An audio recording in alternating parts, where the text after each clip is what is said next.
color wheel and show where the warm cool palette kind of fits inside it. So I'm just going to mix up a quick flush tone with the colors in the warm cool palette. So I'll mix up the gray first.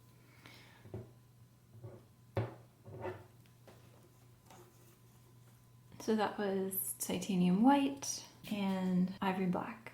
And then transparent red oxide, also known as burnt sienna in some brands, and titanium white. For my flush tone, I'm going to take the reddish orange that I've mixed up with the transparent red oxide and white, and some of the gray. Maybe a little more proportion of transparent red oxide. You know, taking this flush tone and adding gray, so lowering the chroma.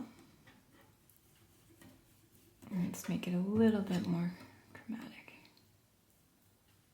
If I start with the orange, that's kind of the highest chroma I can get at that value. And then mixing it with some gray, I get that. A little more gray. Okay, so this is going to be kind of close to neutral gray. And then the black and white mixed together is that. So this is basically the warm cool palette. So I've skipped some chroma steps, but I just wanted to kind of abbreviate it to see. So this one is neutral. This goes a little bit into blue. And then if I wanted to, say, mix the highest chroma orange that I can get with the transparent red oxide with this higher chroma, I could do that. Not that I necessarily would do that, especially for skin, but just to kind of give you an idea of like where it fits in the whole color wheel. So this is a color wheel where when you go towards this, you know, around the perimeter, the hue changes, but then as you go towards the center, all of these are going to get neutral. So I'm not going to mix all of these out, but I'll kind of show an example of what it looks like a digital version. This is what I would get if I mixed transparent red oxide and white with the red orange that I made with the cadmium red and cadmium yellow. So then moving in this direction, generally a blue violet with an orange, there are mixing complements. That's my ultramarine mixed with white. So you can see it's a little bit less chromatic than the phthalo mixed with white, but the phthalo shifts a little bit more towards the cyan of green. So it's not a perfect like continuation, but just to kind of give you an idea, I'm going to then mix this with the gray, black and white gray.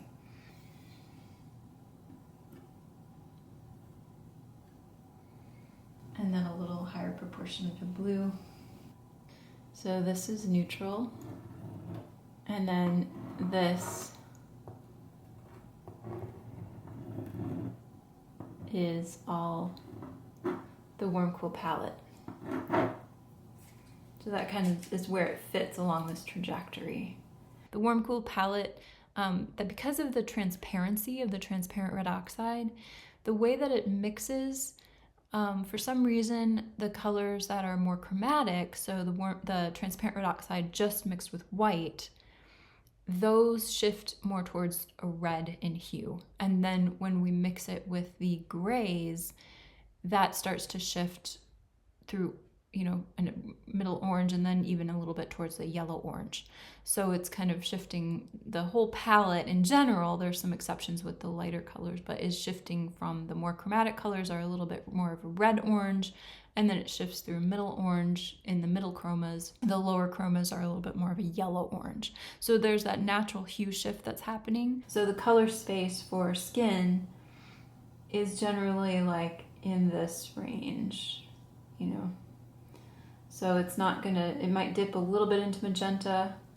It gets a little higher chroma in the reds, not quite as much in the oranges, not usually quite as much in the yellows, depending on the color of the light source. It's not usually gonna dip as far as into actually neutral or beyond, except for maybe the whites of the eyes and the irises.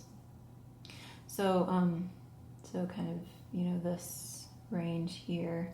So of course you can use higher chroma colors to get this smaller range of tones, but you could also choose, that's why I generally use a yellow ochre and an alizarin in case I do need to get into those magentas, and then a slightly cool gray and